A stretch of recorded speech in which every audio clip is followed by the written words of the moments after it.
हरि ओम। इदं राष्ट्राय इदन्न मम। आज ज्येष्ठ मास की कृष्ण पक्ष की चतुर्थी अपराह्न 12 बजे के आसपास तक और तत्पश्चात अमावस्या तिथि। अमावस्या तिथि में भी आज वट सावित्री का व्रत देश के बहुत बड़े हिस्से में मनाया जाता है। दिन सोमवार, तो सोमवती अमावस्या भी है। संगति माता शत्रु पिता वैरी येन बालो न पाठितः न शोभते सभा मध्ये हंस मध्ये बको यथा।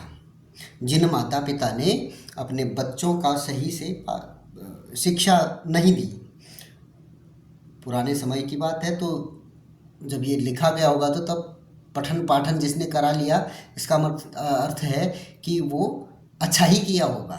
इसलिए जिन्होंने नहीं कराया उनकी बात हो रही थी। परंतु आज के समय की बात करें तो जिसने भी अच्छी शिक्षा नहीं दी उसके बारे में ये लग जाता है कि वो माता और पिता शत्रु के समान हैं, जो अपने बालकों को अच्छी शिक्षा नहीं दे पाते हैं। तो उससे क्या होता है कि न शोभते सभा मध्ये हंस मध्ये बको यथा। जैसे हंसों के बीच में बगुला अच्छा नहीं लगता, वैसा ही सभा में ऐसे व्यक्ति जिनकी शिक्षा अच्छी नहीं है वो अच्छे नहीं लगते। आज हम इस बात की चर्चा इसलिए कर रहे हैं कि पथिक संदेश पत्रिका के आज के अंक में जिस विषय को हम उठाने जा रहे हैं, या जो विषय इसमें लिखा हुआ है, एक चिंता का विषय है।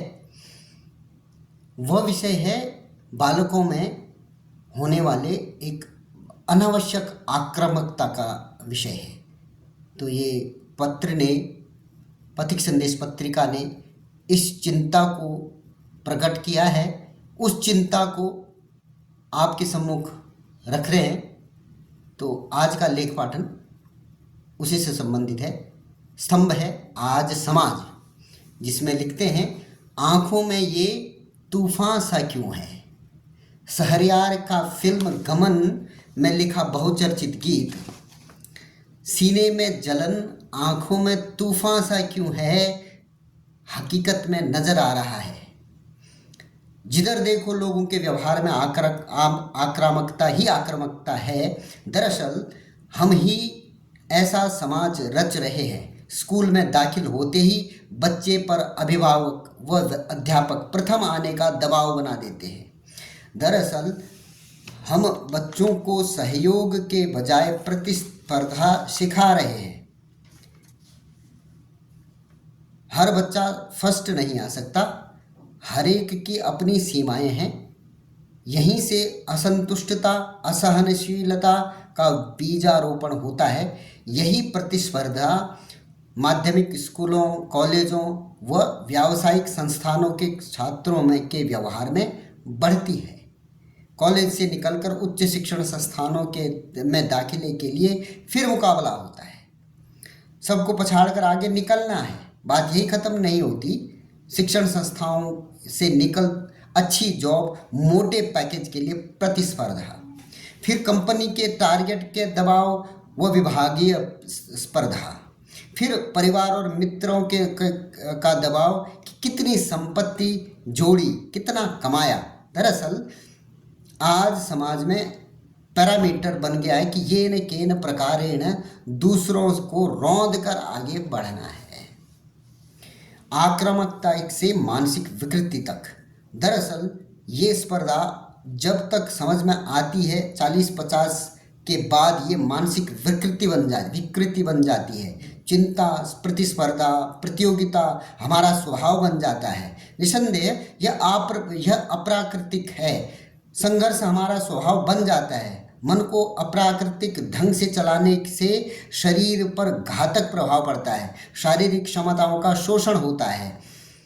जल्दी थकावट आती है। हमारी भागदौड़ से अनिद्रा, उच्च रक्तचाप, हृदय रोग में इजाफा होता है। किसी भी छात्र या कर्मचारी के टारगेट पूरे नहीं हुए तो हारने का, पीछे रहने का डर पैदा होता है। यह अवसाद, उदासी व भय का स्वभाव पैदा करता है। असहनशीलता हमारा स्वभाव बनने लगता है। इसकी छाया में उदासी आती है। ऐसे में बेचैनी का होना स्वाभाविक है, जिससे क्रोध व हिंसक भावना पैदा होती है। अगला भाग इसमें क्या लिखा हुआ है? मैत्री, करुणा और सम्मान जरूरी। ध्यान से देखें तो सामाजिक सहनशीलता समाज, परिवार व दोस्तों में मैत्री, सहयोग, करुणा, सम्मान के भाव से पैदा होती है। इन गुणों से ही हमारा समाज, परिवार सहनशीलता के आधार पर चलेगा। हकीकत में हम इन गुणों को महत्व नहीं देते। दोस्तों की सहनशीलता नहीं है, दोस्तों में सहनशीलता नहीं है। प्राचीन शिक्षा के संस्कार। वक्त की मांग है कि हम मानवीय मूल्यों को ध्यान में रखते हुए हम छात्रों के विकास के प्रति सचेत रहें। स्कूल की से ही बच्चों को मैत्री, करुणा व सहयोग सिखाएं। थोड़ी बहुत प्रतिस्पर्धा जरूरी है, मगर इसे प्रतिष्ठा का मुद्दा न बनाएं। हमारी प्राचीन शिक्षा पद्धति के जरिए छात्रों में योग, ध्यान, धैर्य, मैत्री का भाव कूट कूट कर भरा जाता था। छात्रों को प्रकृति के सानिध्य में रहने को कहा जाता था। उन्हें नदी, झील, पहाड़, मंदिर जाकर गुरु के सानिध्य में योग, प्राणायाम सिखाए जाते थे। एक दूसरे के प्रति सम्मान व ईमानदारी का भाव जागता था। विशेष रूप से गुणों के विकास पर ध्यान दिया जाता था। आज चिकित्सा बिरादरी के सामने आक्रामकता के केस बढ़ रहे हैं। अब चाहे एलोपैथी हो, आयुर्वेद या अन्य चिकित्सा पद्धति हो, वे भी चाहते हैं कि समाज में इस पर ध्यान बढ़े, जो मानवीय मूल्यों का आधार बनता है। हमें प्राचीन मानवीय मूल्यों की तरफ लौटना होगा। लोग फिर थोड़ा प्राकृतिक व्यवहार की तरफ लौटें। हम अपने भीतर अप्राकृतिक, अधैर्य व हिंसक प्रकृति को देखें। हम दूसरों में देखते हैं कि अपने आप में वह चीज़ नहीं देख पाते। हम शुरुआत खुद से करें, अपना निरीक्षण करें। यदि अति स्पर्धा है तो उस पर नज़र रखें, तभी उसका निदान मिलेगा। ये लेख है आचार्य बलविंदर जी का, पंजाब विश्वविद्यालय की विवेकानंद पीठ के योग विभाग के प्रमुख हैं। तो ये लेख बहुत अच्छा है। ये हमारी आज के समाज की, हम सब की एक बहुत बड़ी समस्या को इंगित करता है। तो हम लोगों ने इस पर अवश्य विचार करना चाहिए, और विचार ही नहीं, हमने इस पर थोड़ा ये भी देखना चाहिए कि हमारा जो समाज हजारों हजार साल की जो यात्रा करते हुए एक अच्छी सुव्यवस्था के साथ यहाँ तक पहुँचा है, उसमें कुछ तो अच्छे गुण होंगे। उन गुणों को हमने केवल प्रकाशित करना है।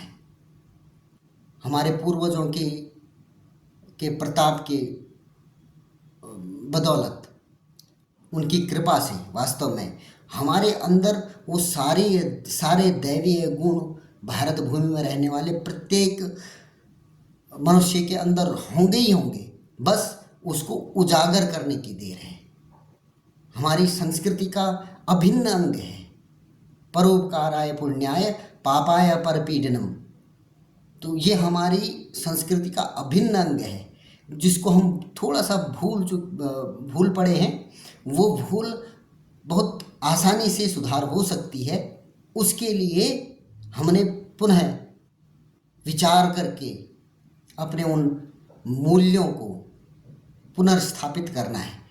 पहले स्वयं से शुरुआत करें कि मैं अपने अंदर क्या अब उन गुणों का समावेश कर सकता हूँ जो व्यर्थ की चिंता लाने वाले विषय हैं। क्या मैं उनसे दूर जा सकता हूँ? उनको दूर करने के जो उपाय, योग, प्राणायाम, ध्यान, सेवा, ये इन सब की तरफ मैं जा सकता हूँ क्या?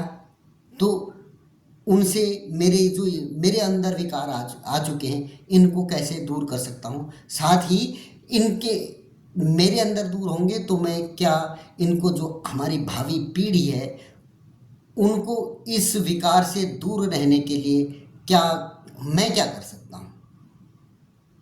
ऐसा कोई विचार हमने करना चाहिए।